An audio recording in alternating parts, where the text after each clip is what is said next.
So then you go through really a lot of time and effort with all the methodology, and then there's a large pushback from the Asian American community saying, in essence, that the study kind of reinforced what we might see as stereotypes or stereotypical beliefs about Asian Americans already, that they're happier, wealthier, better educated, and I'm sure that this was not something that the Institute expected. So tell me a little bit about why you might think that is, and what happens kind of internally when that kind of response, is given, in light of the fact as well that not only was that said, but that, there are a lot of high school dropouts among Asians, and it's not painting a true picture, but of course Pew stands by its research. So tell me a little bit about that. Well, we absolutely stand by the research, and we haven't found any inaccuracies or, numbers that were incorrect. And we feel like in the overview of the report and then in the remaining 200 pages of the report is very extensive and nuanced, and I think there's a lot of detail included. And also in the shorter document that we sent out to reporters ahead of time to give them sort of the highlights, we tried to show that while there are some interesting patterns, if you look at Asian Americans as a group, there's a lot of diversity within the Asian American population. Obviously, they come from different countries of origin, different backgrounds, they've had different experiences here in America. I think some of the criticism was around the fact that there are some smaller groups in the population, Hmongs, Laotians, Cambodians, that are so small here in the U.S. that we were not able to, while we interviewed some people from those countries of origin, we were not able to have enough to report findings of those specific groups. Right. And apparently, according to some of these advocacy groups that represent those groups, they are struggling more, maybe in terms of income, education. You mentioned the high school dropout rates.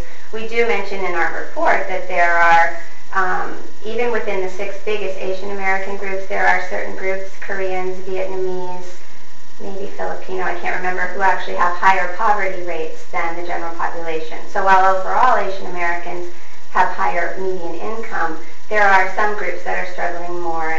And this is why it's always really important to look very deeply at statistics and research and not just take like the headline, which so many people do. And I would assume a lot of maybe young or younger Asian Americans did and do, and maybe feel a little bit of pressure behind that.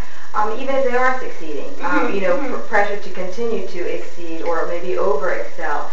And so, I don't know, does the Institute have any kind of relationship with maybe youth groups or things like that? How do you actually get your research and get inside the mind of the younger, hipper Asian American like today? What's that like? Well, presumably if we go about our research in the right way, we will get younger Asians, older Asians, middle-aged Asians, and be able to report on their views. And we do that in the report so that we break everything down, we slice it any way that we can, by age, by party identification, ideology, income, education level, country of origin, all these different things. So we try to look at those. I mean, it has, as I mentioned earlier, it's gotten harder to contact people by phone, particularly young people, because they're mobile and they don't even know what a landline phone is, many of them, and so we do a lot of our surveys by cell phone. And of course, in this Asian American report, we did interviewing in 8 different languages, and made every attempt to get. So it was colossal. But given all that, how do you know? And I mean, there may not be any way to answer this, but how does one ever know when you do research if you're actually getting a truthful answer, particularly if you are talking to the younger demographic that is also used to putting up any name, age, whatever profile on a social media page? Is there really a distinguishing moment between, all right, I need to be upfront right now, or not, particularly maybe given just the overall sentiment of maybe distrust with organized kind of scenarios? What's your good question. I mean, I think that the people that we have involved in this type of research here who are, very experienced, have been doing this kind of thing for a long time, we know how to craft a questionnaire in a way that it's not going to be offensive to the respondent or off-putting. We try to ask, sort of ease into things, ask questions that will make people feel more comfortable. So that it's more likely to get a kind of positive and a true response. And I think if the interviewers, who are also, very well trained, highly professional, if they had a sense their respondent was not taking this seriously or giving them bogus answers, they probably would terminate that interview, I would think. I would ask, because you know how it is. I mean, that's just really a lot of what the demographic is about, and of course posting anonymously, etc. There's a real difference now between what is our perceived self, if you will, and what's like our actual self. And only certain people are allowed to get into the actual self now. So it's interesting that whenever we start out a study like this, we always listen in on what we call the pre-test, which is when we're testing out the questionnaire. And so we listen to the interviewers talking to respondents, and people, I mean, if you have a good interviewer and a good questionnaire, it's well written and it's interesting, people want to talk and tell their story. They do get into it, and it's fascinating to get that little window into people's lives, and sometimes it can be very poignant. We did a study last year of veterans and also the general population, their attitudes towards the military and veterans, and we talked to almost 1,000, I think 700 and something, post 9/11 veterans, and those